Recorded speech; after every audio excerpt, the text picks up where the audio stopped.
Take a look at what happened. It's the Secret Service's biggest crisis in decades. How did a 20-year-old gunman climb a rooftop with a rifle and fire shots at former President Donald Trump from less than 150 yards away? Shooters down. Are we good to move? This is a colossal failure for the Secret Service. The Secret Service isn't just responsible for the safety and security of the protectee. They're also there for the safety and the security of the people that are showing up to these events. So this is tragic all around. Here's what we know about the security gaps that led to the assassination attempt on Trump. Yeah, look, there he is. In a video taken by a bystander shortly before the shooting, the gunman, Thomas Matthew Crooks, could be seen crawling on a roof as people were heard pointing him out. Dangerous people, criminals. We have criminals. And a witness told the BBC, the police are down there running around on the ground. We're like, hey, man, there's a guy on the roof with a rifle. But those alerts, if heard by any officers, didn't seem to make it up the chain back to the command center. That's a massive communication failure. When I was overseeing sites, we would have Secret Service agents right next to police with police radios. If there's something that's going on, boom, everybody knows instantly. Quite frankly, if the detail had known there was an armed person climbing up on a roof, they would have evacuated the president right away, no questions asked. Beyond that, the Secret Service said it relied on local law enforcement to secure the building that Crooks climbed. Typically, Secret Service and local police operate together in concentric circles. Closest to the principal, in this case Trump, are teams of highly trained Secret Service agents. In the middle perimeter, there's usually a mix of Secret Service and local law enforcement who might cover portions of the motorcade and any pre-event screening. And in the outer perimeter, security largely falls on local law enforcement. In Butler, the building the shooter climbed was technically outside of the rally venue, and the Secret Service didn't sweep it. It fell through the cracks, which still falls to the Secret Service because it means nobody checked to make sure the plan was in fact implemented correctly. According to the Butler County Sheriff, right before the shooting, a local officer climbed onto the building and saw Crooks, but dropped to the ground when Crooks aimed his rifle at him. In an interview with ABC News, the Secret Service Director Kimberly Cheadle said local officials were inside the building when Crooks scaled it, but said, "The buck stops with me. I am the director of the Secret Service." There are also questions about why counter-sniper teams located behind Trump didn't take out the shooter earlier, even though they appeared to be facing in his direction.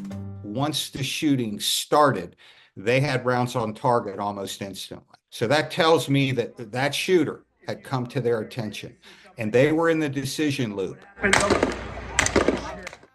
The investigations into what went wrong will also focus heavily on what happened before the event even took place.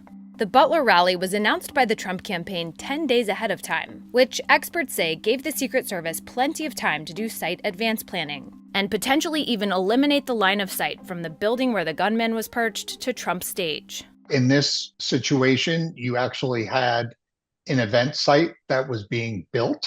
So they're there to find out what the dimensions are going to be, what the stage is going to look like, where it's going to be located. And then based on that information, they are then looking at potential threats, including areas of high ground, and how to best mitigate those threats with the overall security plan. Former Secret Service agents say the buildings near Trump's stage in Butler would be a glaring risk and not something that could have been missed by advance agents. We lost a president in 1963. How did it happen? Man up on a roof with a rifle.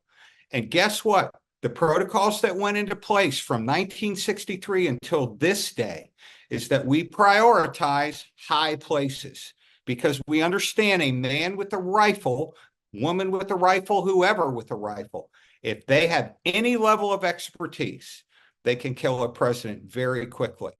One thing law enforcement experts say was done correctly, despite widespread criticism on social media, was the evacuation of the former president after he was shot. The reaction from the shift inside that inner perimeter was very quick.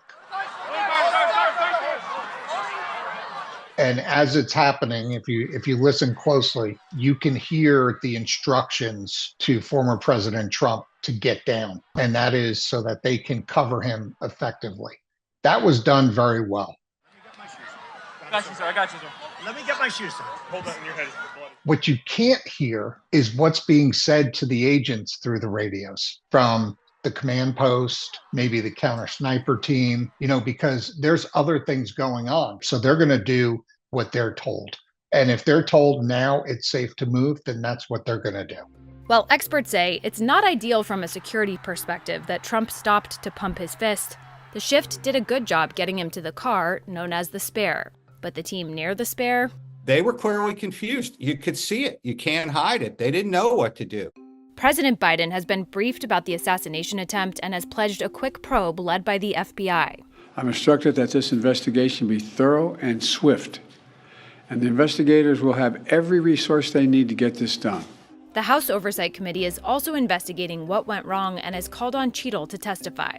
In a statement, Cheadle said the Secret Service is working with all involved federal, state, and local agencies to understand what happened, how it happened, and how we can prevent an incident like this from ever taking place again.